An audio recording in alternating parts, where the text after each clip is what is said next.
नमस्कार, मेरा नाम करणवीर सिंह है और स्मार्ट क्लास ट्रेनिंग सेशन में मैं आपका स्वागत करता हूं। आज के स्मार्ट क्लास ट्रेनिंग सेशन में हमारे पास 8 टॉपिक्स जिस पे हम बात करेंगे। बेसिकली हमारा फर्स्ट टॉपिक रहने वाला है कि ओवरव्यू स्मार्ट क्लासरूम। फिर उसमें हमने हार्डवेयर क्या क्या यूज किए हैं और उन हार्डवेयर को ऑपरेट कैसे करना है, और 3 different ways of hybrid teaching या फिर 3 different scenarios of online teaching, वो हम डिस्कस करेंगे। इसके बाद इस पूरे सिस्टम को हम वेबएक्स के साथ में या किसी आपके favourite software Google Meet, Zoom के साथ में कैसे इंटीग्रेट कर सकते हैं। प्रिवेंटिव मेंटेनेंस का एक छोटा सा पार्ट रहेगा, सपोर्ट सिस्टम, और उसके बाद कुछ क्वेश्चंस रहे तो वो आप हमें कमेंट सेक्शन में बता सकते हैं। ओवरव्यू स्मार्ट क्लासरूम में बेसिकली इस तरीके का आपका एक स्मार्ट क्लास सेटअप है स्टैंडर्ड, जो कि सारे डिपार्टमेंट्स में इंस्टॉल्ड है। इसमें एक डिजिटल पोडियम एक पार्ट है, इसके बाद इंटरेक्टिव फ्लैट स्क्रीन है, एक प्रोजेक्टर स्क्रीन है, सामने एक कैमरा होगा और 2 स्पीकर्स या 4 स्पीकर जैसा भी आपका रूम है उसके अकॉर्डिंग इंस्टॉल्ड है। मैं सारे हार्डवेयर पर एक एक करके भी बात कर लेता हूँ कि उनको आपके लेवल पे कैसे ऑपरेट करना है। सबसे पहले हम डिजिटल पोडियम से स्टार्ट करते हैं। डिजिटल बेसिकली एक तरीके से हमारे सिस्टम का हार्ट भी हम बोल सकते हैं, क्योंकि सारे इक्विपमेंट्स डायरेक्टली और इनडायरेक्टली वहीं पे कनेक्टेड है। कंप्यूटर वहीं पे है आपका, एम्पलीफायर, वायरलेस माइक, सब कुछ हमारे पोडियम के अंदर ही इंस्टॉल्ड है। डिजिटल पोडियम में हमारे पास 2 स्क्रीन है। एक स्क्रीन यहाँ पर है, इसको नॉन टच स्क्रीन बोलेंगे। एक स्क्रीन यहाँ पर है, इसको टच स्क्रीन, ये टच स्क्रीन है।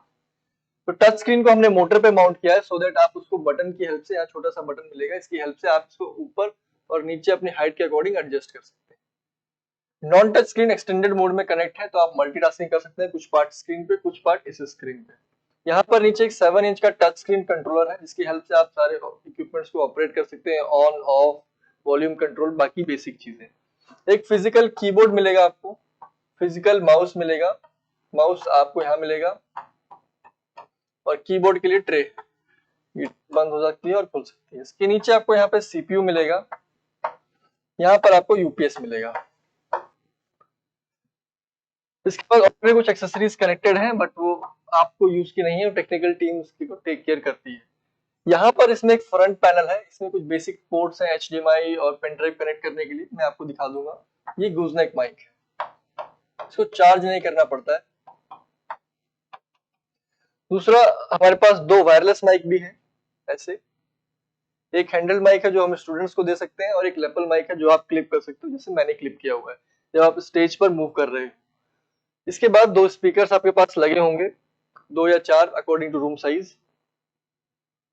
नेक्स्ट पार्ट है हमारा interactive flat panel with inclusion. Interactive flat panel हमारा टीवी होता है, जो इंटरेक्टिव फ्लैट पैनल, ये एक टच स्क्रीन डिस्प्ले है, जैसा मैं आप स्क्रीन पर देख पा रहे हैं। इसके ऊपर हम लिख सकते हैं, टच कर सकते हैं और बाकी चीजें कर सकते हैं।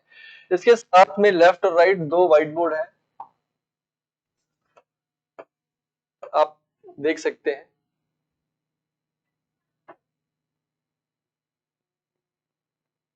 यस, आप अभी पूरा सेटअप देख सकते हैं। एक डिजिटल पोडियम है हमारे पास, यहाँ पर डिजिटल पोडियम, इसके बाद इंटरेक्टिव फ्लैट स्क्रीन है, और इस व्हाइट बोर्ड वाले पार्ट को हम ऐसे मूव करके लॉक और कर सकते हैं और व्हाइट बोर्ड के जैसा यूज कर सकते हैं।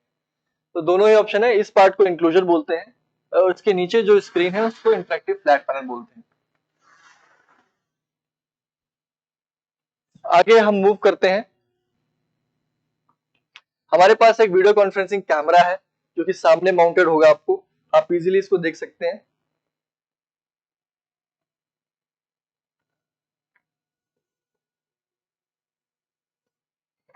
एक वीडियो कॉन्फ्रेंसिंग कैमरा है जो सामने आपके लगा हुआ है, जिसकी हेल्प से आप पूरे स्टेज की एक्टिविटी रिकॉर्ड कर सकते हैं और ब्रॉडकास्ट कर सकते हैं किसी भी सॉफ्टवेयर की हेल्प से। इसके बाद एक लेजर प्रोजेक्टर और प्रोजेक्टर स्क्रीन है, ये पार्ट ऑप्शनल हो सकता है। अगर आपका रूम छोटा है तो उस क्लासरूम में प्रोजेक्टर स्क्रीन नहीं होगा, क्योंकि प्रोजेक्टर स्क्रीन लगाने का मोटिव इतना है कि जो आपकी इस बड़ी स्क्रीन पे आप एक्टिविटी कर रहे हैं वो साथ में एक बड़ी स्क्रीन पे देखा जा सके। इसके बाद डॉक्यूमेंट कैमरा है, बेसिकली ये आपके पोडियम के अंदर रखा होगा, और जब हमें इसे यूज करना है तो इसे हमें टेबल पर रखना पड़ेगा। इसमें एक यूएसबी कनेक्ट होगा और एक power cable, 2 power cable connect होंगे, और उसके बाद ये ऑन हो जाएगा। यहाँ पर इसमें कैमरा है, कैमरा के साथ ये लैंप है, ये रोटेट कर सकते हैं, मैं आपको फिजिकली भी दिखा देता हूँ। ये हमारे पास ऐसा रहता है, इसको हम, ये कैमरा है, इसको हम रोटेट कर सकते हैं किसी भी डायरेक्शन में। हमारे पास ये लैंप, तो हमने इसको रोटेट करके इसको सेट कर लिया कहाँ अपने अकॉर्डिंग, और सेट करने के बाद इसके नीचे आप जो भी पेपर रख रहे हैं, 3D ऑब्जेक्ट रख रहे हैं, या कोई स्लाइड रख रहे हैं, या माइक्रोस्कोप आपने लगाया, तो बड़ी स्क्रीन से आप एक साथ देख सकते हैं और उसको रिकॉर्ड कर सकते हैं, लाइव ब्रॉडकास्ट कर सकते हैं। ये सारे इक्विपमेंट्स के बाद अब हम इस प्रोसेस पे आ जाते हैं कि हम सिस्टम स्टार्ट कर सकें। सिस्टम स्टार्ट करने के लिए इजी प्रोसेस है। आपको सबसे पहले पावर सॉकेट से पावर ऑन करना है, इसके बाद आपको यूपीएस ऑन करना है। यूपीएस आपके डिजिटल पोडियम में आपके राइट हैंड साइड में माउंट रहेगा। यूपीएस ऑन करने के बाद आपको डिजिटल पोडियम का पावर ऑन करना है। यहाँ पर एक पावर सॉकेट है, अगर आप डिजिटल पोडियम में ऐसे सामने खड़े होते हैं, अगर आप डिजिटल पोडियम में ऐसे सामने खड़े होते हैं, तो यहाँ पर एक स्विच है जो स्क्रीन पे मैं आपको दिखा सकता हूँ, ऐसा दिखता है, और इस स्विच की हेल्प से आप इस डिजिटल पोडियम को ऑन ऑफ कर सकते हैं। इसके बाद हमें सीपीयू करना है। तो ये सिंपल स्टेप्स हैं, जो 4 स्टेप्स हैं, इस तरीके से हम पूरे सिस्टम को ऑन कर सकते हैं, और इसी तरीके से हम इस सिस्टम को ऑफ भी कर सकते हैं। जब हमें ऑफ करना है वापिस आकर सीपीयू शट डाउन करेंगे, पोडियम, फिर यूपीएस, फिर power socket. Digital podium on करने के बाद आपको टच स्क्रीन कंट्रोल पैड में आपको ऐसा स्क्रीन देखने को मिलेगा जिसमें आपसे पासवर्ड पूछा जा रहा है। ये स्क्रीन आपको 7 इंच के टच स्क्रीन कंट्रोल पैड पे दिखेगा, जो कि हमारे डिजिटल पोडियम में यहाँ पर माउंटेड, इस वाले पार्ट में माउंटेड है। इस स्क्रीन में आपको पासवर्ड पूछा जाएगा, और पासवर्ड हमने बाय डिफॉल्ट 4 टाइम्स 0 रखा हुआ है। पासवर्ड हमारा बाय डिफॉल्ट 4 टाइम्स 0 है। टाइप किया और एंटर प्रेस किया तो आप होम स्क्रीन पर रिडायरेक्ट हो जाएंगे। होम स्क्रीन पर 3 बटन मिलेंगे आपको, मल्टी, वॉइस और कंट्रोल। आप मल्टी पे भी क्लिक कर सकते हैं, आपको सारे इक्विपमेंट्स एक साथ देखने हैं तो। वॉइस पे क्लिक करने से वॉइस रिलेटेड इक्विपमेंट्स दिखेंगे, और कंट्रोल में क्लिक करने से कंट्रोल रिलेटेड इक्विपमेंट्स दिखेंगे। तो हम मल्टी पे क्लिक करते हैं। मल्टी में क्लिक करने के बाद आपको ऐसा स्क्रीन देखने को मिलेगा, ऐसा स्क्रीन आपको मिलेगा मल्टी में क्लिक करने के बाद। इसमें ऊपर वाला पार्ट,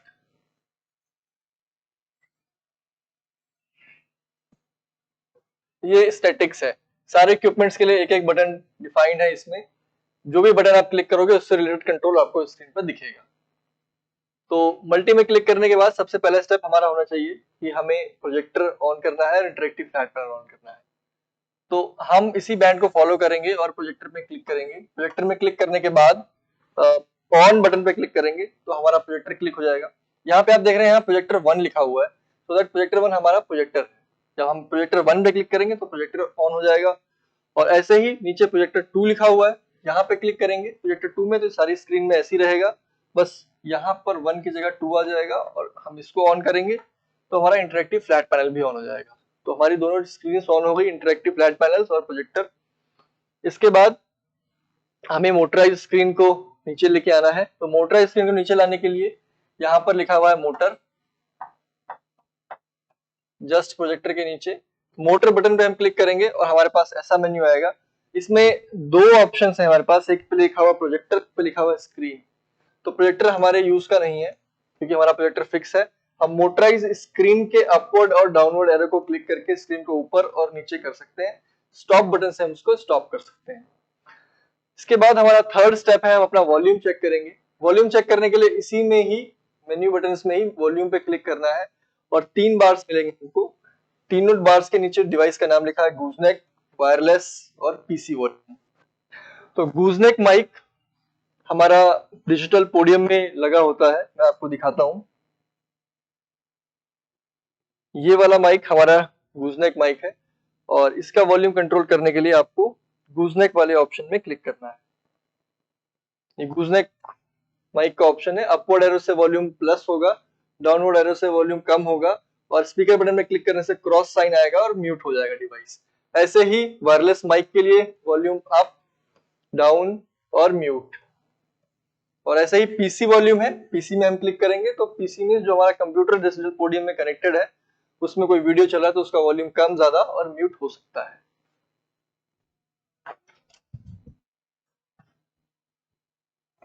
इसके बाद वॉल्यूम में ही हमारे पास टोन सेटिंग है, बेसिकली एडिशनल सेटिंग है for base base and double control के लिए। तो सारे इक्विपमेंट्स का नाम लिखा हुआ है, हम इसी मेन्यू बटन को फॉलो करेंगे। यहाँ पे नीचे लिखा हुआ है सेकंड लास्ट बटन टोन,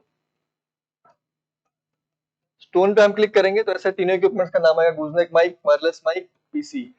तो ऊपर की तरफ जब हम लेवल को रेज करेंगे तो हमारा ट्रबल बढ़ेगा, मतलब हमारा आवाज बहुत फाइन होता जाएगा। और जब हम नीचे की तरफ करेंगे तो हमारा ब्यास बढ़ता जाएगा, सो दैट हमारी आवाज बहुत भारी होती जाएगी। ये एक एडिशनल सेटिंग है, वैसे तो हमने इसको सेट करके रखा हुआ है ऑलरेडी। इसके बाद अभी हमें अपना लैपटॉप करना है, कोई एक्सटर्नल लैपटॉप, तो उसके लिए आपको HDMI केबल ड्रॉअर में HDMI केबल आपके लैपटॉप में क्लिक करना है। ये वाला जो पार्ट आपको दिख रहा है ये फ्रंट पैनल का पार्ट है डिजिटल पोडियम में जो मैं आपसे डिस्कस कर रहा हूं। आप मेरा स्क्रीन देख सकते हैं, यहाँ पर डिजिटल पोडियम है। तो डिजिटल पोडियम में ये वाला जो फ्रंट वाला पार्ट है, ये वाला पार्ट मैं आपको यहाँ पे दिखा रहा हूँ। तो इसमें क्या क्या ऑप्शन है हमारे पास, पावर कनेक्शन के ऑप्शन है,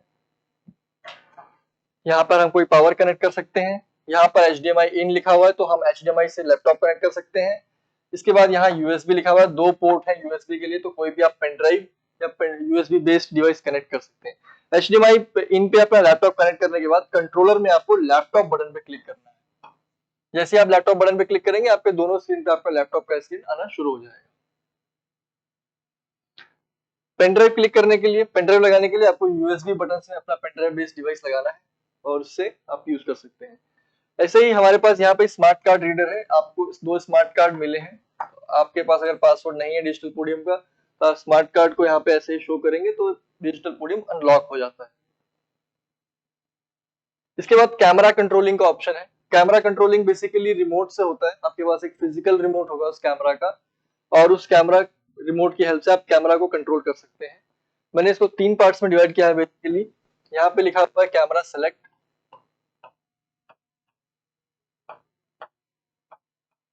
और 1 2 3 LEDs है, 1 2 3 लिखा हुआ है।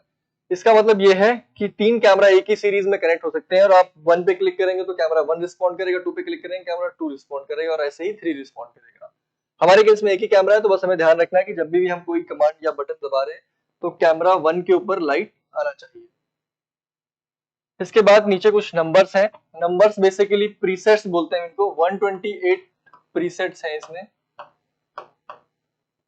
प्रीसेट्स का मतलब हुआ कि आप ऑलरेडी कैमरा में कुछ लोकेशन सेव करके रख सकते हैं और जब आप वो नंबर को प्रेस करेंगे यहाँ पर तो उस नंबर पे जो भी लोकेशन आपने सेव किया है कैमरा एग्जैक्टली उसी लोकेशन पे आ जाता है।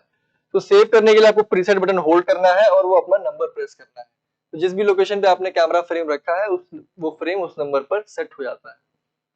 इसके बाद हमारे पास पैन, टिल्ट और जूम का ऑप्शन है।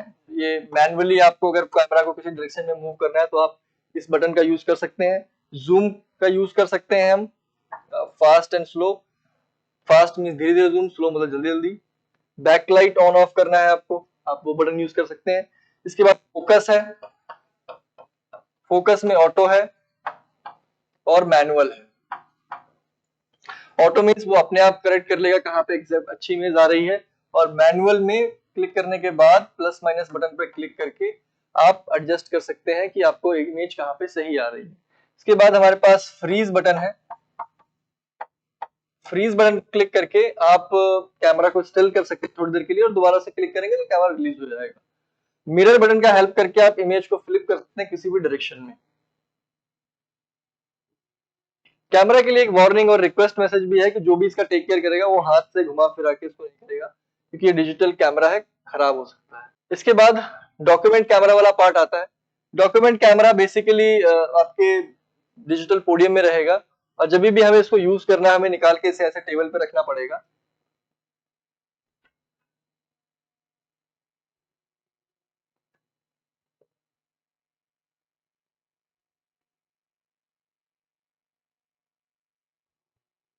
ऐसे हमें इसे टेबल पे रखना पड़ेगा और इसके नीचे फिर हम जो भी बुक रखेंगे या कुछ भी रखेंगे तो हमारी दोनों स्क्रीन पर आता है। और इसके लिए एक पावर केबल यहाँ से आपको पोडियम में कनेक्ट करना है और एक यूएसबी केबल, दो केबल्स आपको कनेक्ट करने हैं उसके लिए। और उसके बाद आपका स्क्रीन आपके दोनों बड़ी स्क्रीन पर आना शुरू हो जाएगा।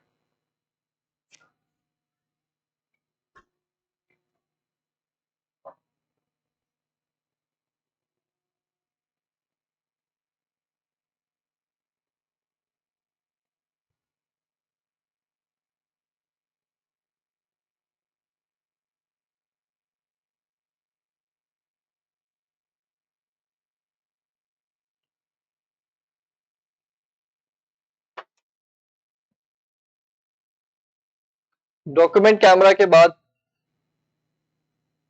डॉक्यूमेंट कैमरा तक आ गए, और क्या।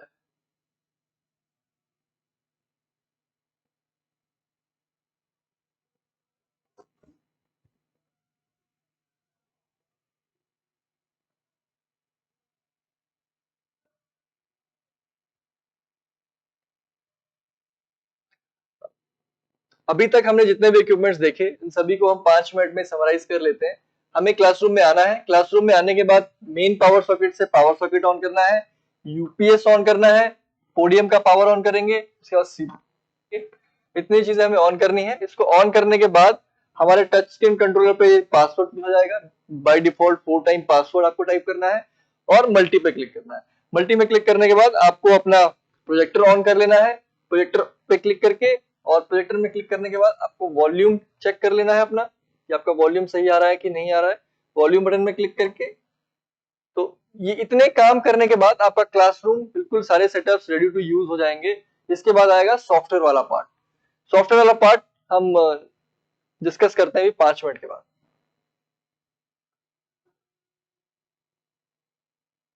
ये सारे प्रोसेसेस करने के बाद आपका सिस्टम रेडी टू यूज हो जाएगा और फिर आप अपना फाइल्स विंडोज में लॉन्च करके उसके ऊपर एक्सेस कर सकते हैं, क्लासेस ले सकते हैं। और सॉफ्टवेयर की हेल्प से फिर आपको व्हाइट बोर्ड सॉफ्टवेयर कैसे यूज करना है, वेबएक्स के साथ में कैसे इंटीग्रेट करना है, ये सारा कुछ हम नेक्स्ट सेशन में डिस्कस करते हैं। तब तक के लिए धन्यवाद।